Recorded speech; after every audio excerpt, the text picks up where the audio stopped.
सर्दियों के मौसम में दमा और खांसी का इलाज। नाज़रीन किराम, जैसे ही सर्दी के अय्याम आते हैं, जैसे ही सर्दियां आती हैं, तो वैसे ही हमने देखा है कि खांसी बहुत ज़्यादा लोगों को शुरू हो जाती है। यहाँ तक कि बच्चों से लेकर जवानों तक और जवानों से लेकर बूढ़ों तक उनकी रात बड़ी मुश्किल हो जाती है, पूरी रात खांसते रहते हैं। यहाँ तक कि बलगम भी की बड़ी शिकायत रहती है, और यहाँ तक कि खांसी के साथ साथ उनको दमे की शिकायत यानी सांस की तकलीफ़ भी हो जाती है। निज़ाम तनफ़ुस जो है वो जब जकड़ना शुरू हो जाता है तो यहाँ तक कि बेड में लेटे लेटे उनके लिए सांस लेना भी मुश्किल हो जाता है। और यहाँ तक कि आज के नौजवानों को भी देखा है, बच्चियों को भी देखा है, बच्चों को भी जो देखा है वो यही है कि उनको एग्जाइटी हो जाती है, सांस रुकना शुरू हो जाता है, सीने पर दबाव महसूस होता है।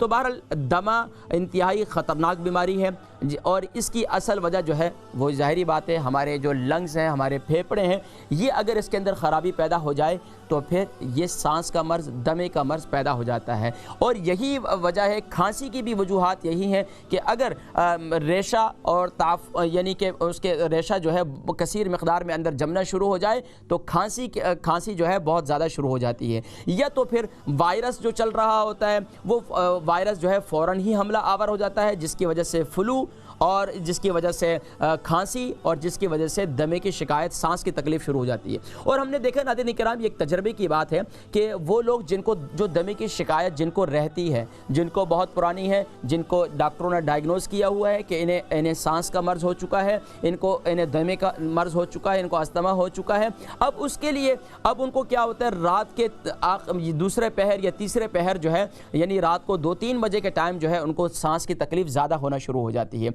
अब उसमें नाज़रीन किराम, अब ये देखें इस वक्त जो टीवी स्क्रीन पर आप पिक्चर्स देख रहे हैं, अब ये देखें जब खांसी शुरू होती है, जवानों को भी होती है, बूढ़ों को भी होती है, और वो लोग जो सिगरेट पीते हैं तो देख लें उनको कि उनके अंदर फेफड़े कैसे हो जाते हैं, उनके लंग्स कैसे हो जाते हैं। और यहाँ तक कि फिर यही लंग्स में जब ख़राब हो जाते हैं तो इसमें वो क्या नाम है, ज़ख़म हो जाते हैं, और ज़ख़म होने के बाद फिर इसमें कैंसर जैसा मर्ज़ हो जाता है। और ये देखें नाज़रीन किराम, ये वो है जो सिगरेट जिससे आप अपने फेफड़ों को बर्बाद कर रहे हैं। तो नाज़रीन किराम, ये एक आपको एक तस्वीर में ये दिखलाया गया है, बज़ाहिर तो ये प्लेट पर एक नक्शा बना हुआ है, लेकिन आप ये देखें कि इससे जब आप सिगरेट पीते हैं तो सिगरेट से आपका जो देखें एक नॉर्मल आपके सामने फेफड़ा नज़र आ रहा है, और एक जो है यानी कि ख़राब, जिसमें जो सिगरेट नोशी सबसे ज़्यादा करते हैं या नशा आवर चीज़ें अद्वियात इस्तेमाल करते हैं, या जिनके लंग्स में ख़राबी आ चुकी है तो उनके लंग्स अंदर से ऐसे हो जाते हैं। देखिए बज़ाहिर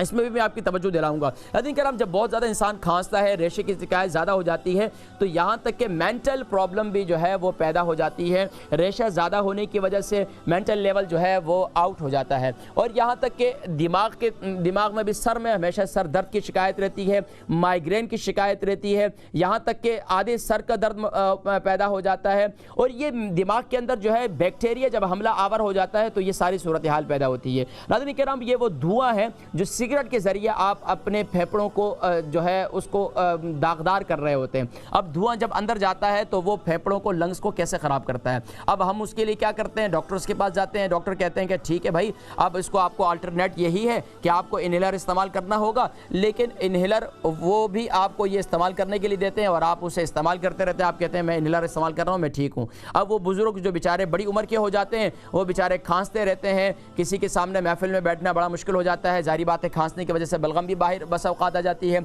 छोटे बच्चे हैं, मासूम बच्चे हैं, उनको भी हर वक्त सर्दी का मौसम आता है, फ्लू हो जाता है। अब वालिदैन भी परेशान हो जाते हैं कि अब छोटे बच्चे को फ्लू है, उसको क्या करें, क्या दें, क्या नहीं।